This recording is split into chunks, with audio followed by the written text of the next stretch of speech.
എന്നോട് ലിറ്ററലി ആ ഡോക്ടർ തന്നെയാണ് പറഞ്ഞത്, ഞങ്ങൾക്ക് ഇവിടെ നിങ്ങളെ ചികിത്സിക്കാനുള്ള വകുപ്പില്ല. ഞാൻ അവരോട് കാല് പിടിച്ചു പറഞ്ഞു, എനിക്ക് എന്നെ ഒന്ന് ജസ്റ്റ് ഒന്ന് നോക്കി എന്താണെന്ന് വെച്ചാൽ ചെയ്യും, പറ്റില്ല എന്ന് എന്താ പറയുക മുഖത്തടിച്ച രീതിയിൽ അവർ പറഞ്ഞു. ഭയങ്കര റൂഡായിട്ട് എന്നോട് സംസാരിച്ചതും. അവർ വേറൊരു ഹോസ്പിറ്റലിൽ പോകാൻ പറഞ്ഞിട്ട് അവിടെ പോയപ്പോൾ അവിടെയും പറ്റിയില്ല. എന്തുകൊണ്ട്?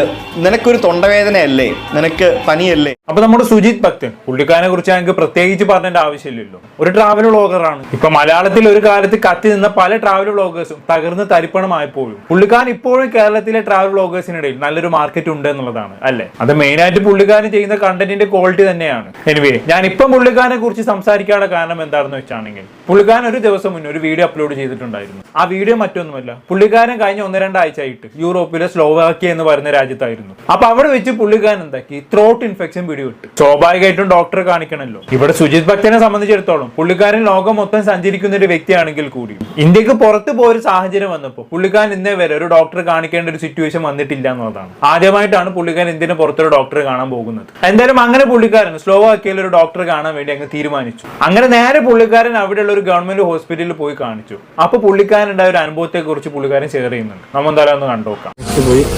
ഡോക്ടറെ കണ്ട് ടോക്കൺ എടുത്തിട്ട് ഡോക്ടറെ കണ്ടപ്പോൾ ഡോക്ടർ പറയാ, ഞാൻ സർജറി ഡിപ്പാർട്ട്മെന്റിന്റെ ആളാണ്, അപ്പുറത്തെ റൂമിൽ പോകണം.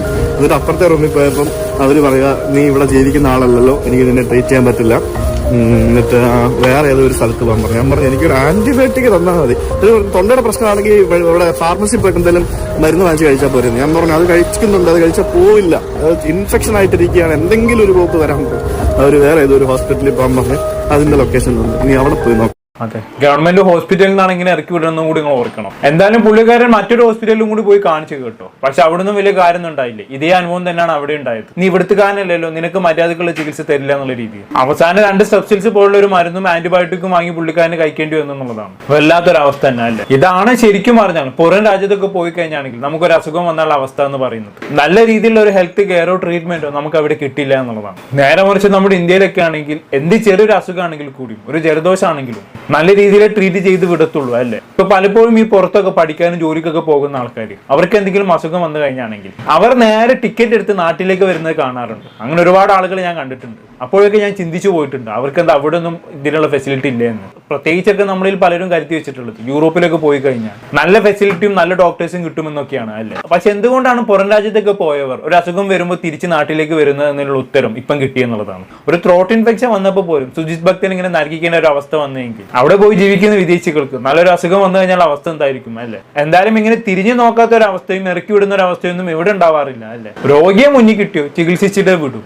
എന്തായാലും 2 ദിവസം ആന്റിബയോട്ടിക് കഴിച്ചിട്ടും സ്ട്രെപ്സിൽസ് പോലുള്ള മിഠായി കഴിച്ചിട്ടും പുള്ളിക്കാരന് അസുഖം ഭേദമാവില്ല എന്ന് കണ്ടപ്പോൾ പുള്ളിക്കാരൻ പാതി വഴിയിൽ യാത്ര അവസാനിപ്പിച്ചു, നാട്ടിലേക്ക് തന്നെ തിരിച്ചു വന്ന് കേട്ടു. പിന്നെ 4 ദിവസത്തോളം പുള്ളിക്കാരൻ ചികിത്സയിലായിരുന്നു. അങ്ങനെ ചികിത്സയൊക്കെ കഴിഞ്ഞ് തൊണ്ടൊക്കെ ബെറ്റർ ആയതിനു ശേഷം പുള്ളിക്കാരൻ ചില കാര്യങ്ങളൊന്ന് പറയുന്നുണ്ടായിരുന്നു ലൈവിൽ. നമ്മൾ എന്തായാലും ഒന്ന് കണ്ടുനോക്കാം. ഞാൻ കഴിഞ്ഞ ദിവസം യൂറോപ്പിലെ എൻ്റെ അവസ്ഥ, അതായത് യൂറോപ്പിൽ നിന്നും ആശുപത്രിയിൽ പോയപ്പോൾ എന്നെ ഇറക്കി വിട്ടു എന്ന് പറഞ്ഞ് ഞാനൊരു വീഡിയോ ഇട്ടപ്പോഴത്തേക്കിനും കുറേ ആളുകൾ അതിന് വിമർശിച്ചുകൊണ്ടും, സ്വാഭാവികമായിട്ട് വിമർശിച്ചുകൊണ്ടും പ്രത്യക്ഷമായിട്ടും പരോക്ഷമായിട്ടും ഒക്കെ പല രീതിയിൽ വിമർശനങ്ങളും പല രീതിയിലുള്ള സപ്പോർട്ടും ഒക്കെ അതിനകത്തുണ്ടായിരുന്നു.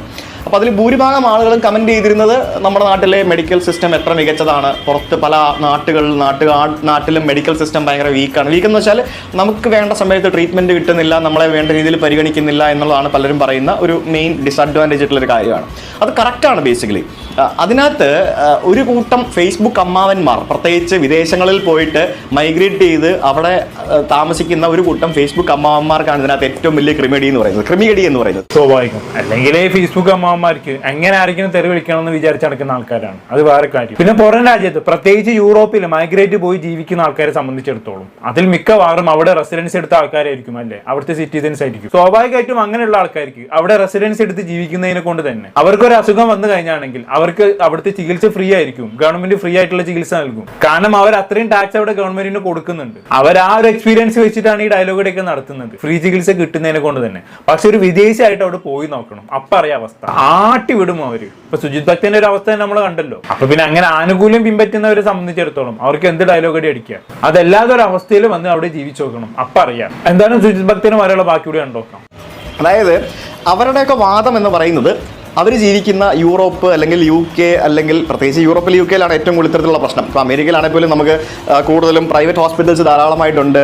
പിന്നെ നമുക്ക് എപ്പോൾ വേണമെങ്കിലും പോയി കഴിഞ്ഞാൽ ട്രീറ്റ്മെന്റ്സ് കിട്ടുന്ന സംഭവങ്ങളൊക്കെ ആണ്. അവിടെ പൈസ കൊടുക്കണമല്ലോ, ഇൻഷുറൻസിന്റെ പരിപാടിയാണല്ലോ. അതാണ് ലോകത്തെ ഏറ്റവും നല്ല ഡോക്ടർമാർ അവൈലബിൾ ആയിട്ടുള്ള രാജ്യം എന്ന് പറയുന്നത് അമേരിക്കയാണ്. അതുകൊണ്ടാണല്ലോ ഇവിടുത്തെ പല പ്രമുഖന്മാരും ഒരു അസുഖം വരുമ്പോൾ അമേരിക്ക പോയി ചികിത്സിക്കുന്നത്. അതിലൊന്നും യാതൊരു തർക്കവുമില്ല. പക്ഷെ അമേരിക്ക കഴിഞ്ഞാൽ ഏറ്റവും നല്ല ഡോക്ടർമാർ ലഭ്യമായിട്ടുള്ള രാജ്യം എന്ന് പറഞ്ഞാൽ നമ്മുടെ ഇന്ത്യയാണ്. പക്ഷെ അത് ഇവിടെയുള്ള പലർക്കും അറിയില്ല എന്നുള്ളതാണ്. ഈ മുറ്റത്ത് മുല്ലക്ക് മണമില്ല എന്ന് പറഞ്ഞ മാതിരി ഇത്രയും നല്ലൊരു ഹെൽത്ത് കെയർ ഫെസിലിറ്റി ഉള്ള ഒരു രാജ്യത്താണ് നമ്മൾ ജീവിക്കുന്നതെന്ന് നമുക്ക് പലപ്പോഴും തിരിച്ചറിയാൻ പറ്റാറില്ല എന്നുള്ളതാണ്. നമ്മുടെയൊക്കെ വിചാരം യൂറോപ്പിലൊക്കെ ഭയങ്കര സെറ്റപ്പാണ്, അവിടെയൊക്കെ ഒരു രോഗം വന്നു കഴിഞ്ഞാണെങ്കിൽ ഹോസ്പിറ്റലിൽ പോയാൽ അടിപൊളിയാണെന്നൊക്കെയാണ് അല്ല. ഇപ്പോഴെങ്കിലും ആ തെറ്റിദ്ധാരണ മാറി കിട്ടി കാണുമെന്ന് വിചാരിക്കുന്നു. ബാക്കിയാണ് നോക്കാം. അവർക്ക് ഒരു അസുഖം വന്നു കഴിഞ്ഞാൽ നമ്മൾ ഇപ്പോൾ ഈ പനി വന്നാലോ ജലദോഷം വന്നാലോ ആശുപത്രിയിൽ പോകുന്ന പോലെ അവർക്ക് പെട്ടെന്ന് ആശുപത്രിയിൽ പോകാൻ പറ്റത്തില്ല. എമർജൻസി ആയി അതായത് ജീവൻ പോകുന്നുള്ള അവസ്ഥയെ മാത്രമേ അവർക്ക് പല സമയത്തും ഇമ്മീഡിയറ്റ് ആയിട്ടുള്ളൊരു കെയർ കിട്ടുള്ളൂ. ഇല്ലാന്നുണ്ടെങ്കിൽ എമർജൻസി ഡിപ്പാർട്ട്മെന്റിൽ പോയിട്ട് നിങ്ങളുടെ ടേണിന് വേണ്ടി നിങ്ങൾ വെയിറ്റ് ചെയ്യണം, മണിക്കൂറുകൾ വെയിറ്റ് ചെയ്യേണ്ടി വരും.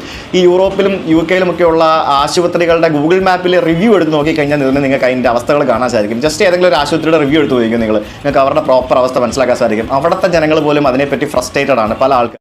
ഓക്കെ, യൂറോപ്യൻ കൺട്രീസിൽ ഹോസ്പിറ്റലുകളുടെ അവസ്ഥയാണ് ഇപ്പോൾ പുള്ളിക്കാരൻ പറഞ്ഞത്. എമർജൻസി ആയി ഹോസ്പിറ്റലിൽ പോയപ്പോൾ വെയിറ്റ് ചെയ്യേണ്ടി വരുന്ന ഒരു അവസ്ഥ വരിക എന്ന് പറഞ്ഞാൽ അതിനേക്കാളും പരിതാപകരമായിട്ട് എന്താണുള്ളത് അല്ലേ? പക്ഷെ നമ്മുടെ ഇന്ത്യയിലേക്ക് നോക്കൂ, ലോകത്തെ ഏറ്റവും ചീപ്പായിട്ട് ട്രീറ്റ്മെന്റ് നൽകുന്ന ഒരു രാജ്യമുണ്ടെങ്കിൽ അത് നമ്മുടെ ഇന്ത്യയാണ്. ഈ വിദേശികളൊക്കെ പ്രത്യേകിച്ച് അറബികളൊക്കെ അവർക്കൊരു ട്രീറ്റ്മെന്റ് വേണ്ടി വന്നാണെങ്കിൽ അവരെ ഓപ്റ്റ് ചെയ്യുന്ന രാജ്യം എന്ന് പറയുന്നത് നമ്മുടെ ഇന്ത്യയാണ്. നിങ്ങൾ ഈ വലിയ വലിയ ഹോസ്പിറ്റലിലൊക്കെ ഒന്ന് പോയി നോക്കൂ, അറ്റ് എ ടൈം ഒരു അറബിയെങ്കിലും അവിടെ കാണാൻ പറ്റും. ഞാൻ ഇതുമായി ബന്ധപ്പെട്ട് അറബികളോട് സംസാരിച്ച ഒരാളും കൂടിയാണ്. അവര് പറയുന്ന കാര്യം എന്താണെന്ന് വെച്ചാൽ അവർക്ക് അവരുടെ രാജ്യത്ത് ഈ സ്കാനിങ്ങും ട്രീറ്റ്മെന്റും എല്ലാം കൂടി കഴിഞ്ഞ് വരുന്ന ഒരു എമൗണ്ടും നമ്മുടെ രാജ്യത്ത് വന്ന് ഇതെല്ലാം ചെയ്യുന്നതിന്റെ എമൗണ്ടും കൂടി കമ്പയർ ചെയ്ത് നോക്കുകയാണെങ്കിൽ ഒരു 10 മടങ്ങെങ്കിലും വ്യത്യാസം ഉണ്ടാവും. അവര് പറയുന്നത് ഇവിടെ വന്ന് ഈ ട്രീറ്റ്മെന്റ് എല്ലാം നടത്തി ഒന്ന് കറങ്ങി പോയാൽ പോലും ബാക്കി പൈസ അക്കൗണ്ടിൽ ബാക്കിയാണെന്നുള്ളത്. അത്രയും ചീപ്പാണ് ഇവിടുത്തെ ട്രീറ്റ്മെന്റ് കോസ്റ്റ് എന്ന് പറയുന്നത്. എന്തായാലും ബാക്കിയൂടെ കണ്ടോക്കാം. സിമ്പിൾ ആയിട്ടൊന്ന് ആലോചിച്ച് നോക്കി, ഒരു ഫോറിനർ നമ്മുടെ നാട്ടിൽ വരുന്നു, അയാൾക്ക് ഇവിടെ വന്നിട്ട് എന്തെങ്കിലും ബുദ്ധിമുട്ടുണ്ടാവുന്നു, ആരോഗ്യ പ്രശ്നങ്ങൾ ഉണ്ടാവുന്നു, അയാൾ നമ്മുടെ ഗവൺമെന്റ് ആശുപത്രിയിൽ പോകുന്നു. പ്രൈവറ്റ് ഹോസ്പിറ്റൽസ് ഉണ്ട് ഓഫ് കോഴ്സ്, പക്ഷേ അയാൾ നമ്മുടെ ഗവൺമെന്റ് ആശുപത്രിയിൽ പോകുന്നു. അയാളോട് പറയാണ് നിങ്ങൾ ഇവിടെ നമ്മൾ ഡിസ്കൗണ്ടഡ് ചികിത്സയാണ്, അതുകൊണ്ട് നിങ്ങളെ ഞങ്ങൾ ഇവിടെ ട്രീറ്റ് ചെയ്യില്ല എന്ന് പറഞ്ഞ് നമ്മുടെ ഗവൺമെന്റ് ആശുപത്രിയിൽ നിന്ന് അങ്ങനെ ഇറക്കി വിടില്ല, 100% ഉറപ്പാണ്. അങ്ങനെ പറഞ്ഞ് അയാളെ ഇറക്കി വിട്ടാൽ അയാൾ എന്തായിരിക്കും ആ രാജ്യത്തെ പറ്റി ചിന്തിക്കുന്നത് നിങ്ങളൊന്ന് ആലോചിച്ചു.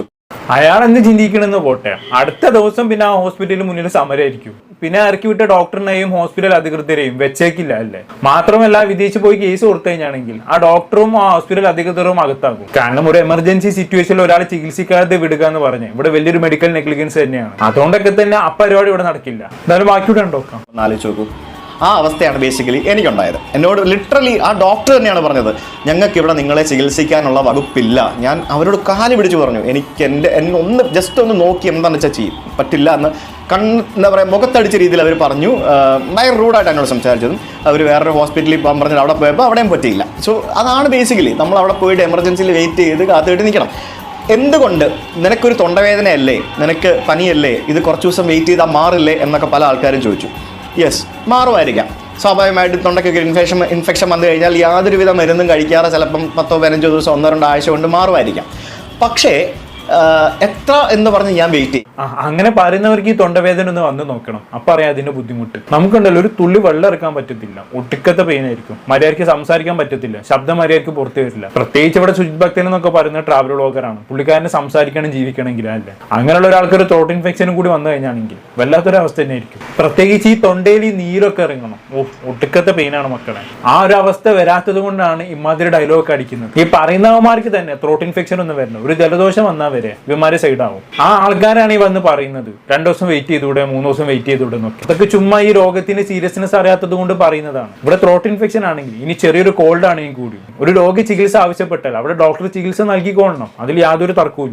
അവിടെ വന്ന് കഴിഞ്ഞിട്ട് 2 ദിവസം കാത്തിരുന്നൂടെ, 3 ദിവസം കാത്തിരുന്നൂടെ, എന്തിനാണ് ഡോക്ടർ കാണിക്കാൻ പോകുന്നത്, മാറില്ലെന്നൊക്കെയുള്ള ഡയലോഗിന് യാതൊരു പ്രസക്തിയും ഇല്ല. എന്തായാലും ഈ ഒരു വീഡിയോട് കൂടി വിദേശത്തുള്ള ട്രീറ്റ്മെന്റും നമ്മുടെ നാട്ടിലെ ട്രീറ്റ്മെന്റും തമ്മിലുള്ള വ്യത്യാസം നിങ്ങൾക്ക് മനസ്സിലായി കാണുമെന്ന് വിചാരിക്കുന്നു. എന്താണ് നിങ്ങൾക്ക് തോന്നുന്നത് താഴെ കമന്റ് ബോക്സിൽ രേഖപ്പെടുത്തുന്നത്. അടുത്തൊരു ടോപ്പിക്കുമായി വീണ്ടും കാണാം.